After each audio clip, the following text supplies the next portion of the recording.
Whistle and I'll come. I'll do the fingering. Hiya,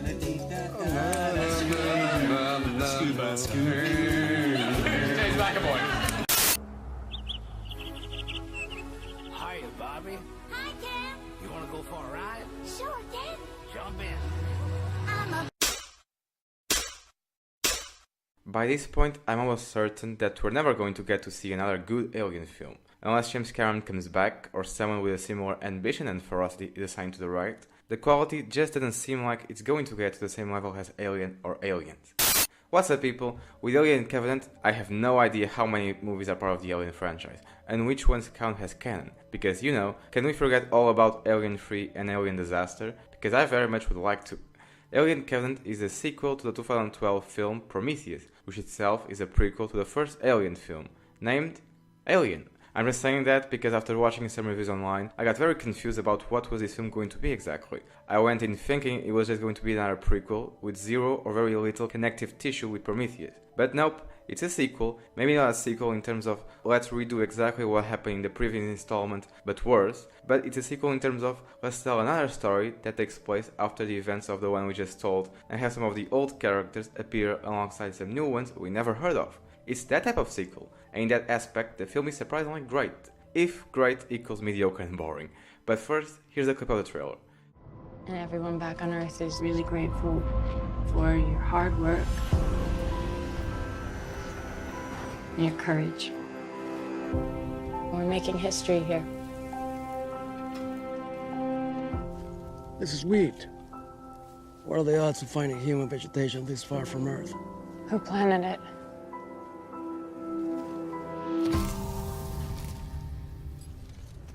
You hear that? What?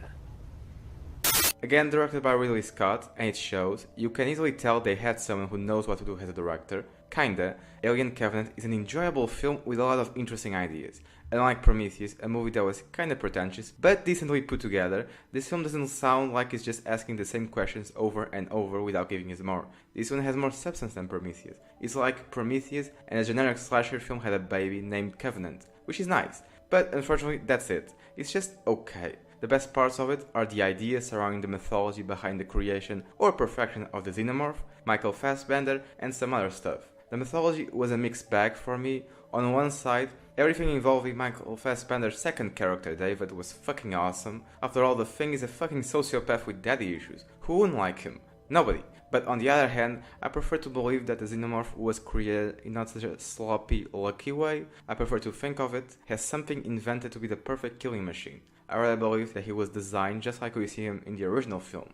Oh, and killing machine of humans, because you see, one of the many flaws here has to do with the continuity between this film and the original. Here, the xenomorph starts as a virus that destroys every life form that aren't plants. But in the original film, the cat is never in danger. And also there was this scene where one of the characters gets her hand stabbed by an alien that's getting out of her friend's back, and the first thing she does, right after yelling in pain, because her hand has now 2 new holes, instead of covering the wound, she walks to the door and slaps it with both hands. It's like they forgot the previous scene ever happened.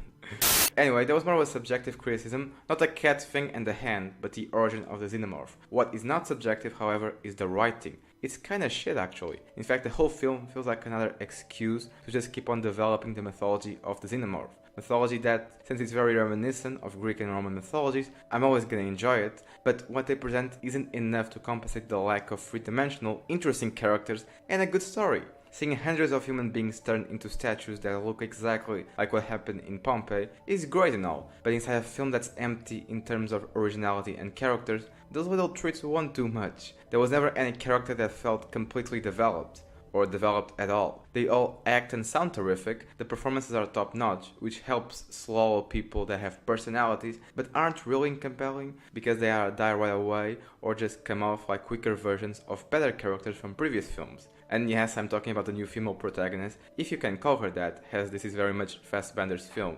She's literally the new Ripley, only less original and more disposable. And the story is just so uninspired. It's the same shit all over again, just with Prometheus concepts sprinkled here and there. Something happens, crew wakes up, crew explores new unknown planet, and crew is fucked. That pretty much sums up this film and the original, but only one of them will be remembered forever. The pacing was completely screwed by the writing that resulted in an easier script to write, but without those individual character moments, there really isn't anything there for us to get involved and care about what happens to any of them.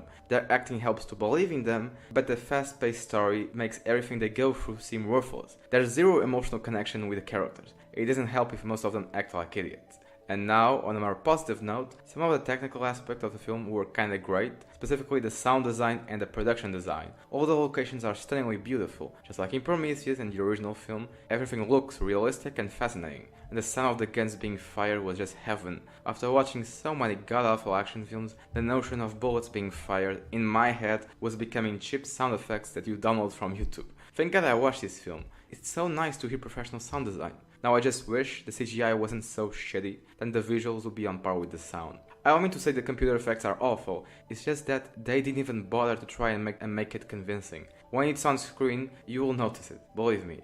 And you will also notice when the model of the ship shows up. There's this one take where it's so obvious we are looking at the model that I even thought it wasn't the real ship, just some model inside the ship. But nope, it was the Covenant ship. It looked like a toy, some cheap toy. Anyway, for now I'm giving Alien Covenant a 5 out of 10. I was gonna give it a 6, but after rewatching it, I realized just how fucking boring it really is. Once you've seen it, there isn't a hurry to rewatch it. You can rewatch it like a year from now, or 10. Anyway, thanks for watching, hope you like it, comment below, down below, leave a like for that YouTube algorithm, and I'll see you next time. Bye bye!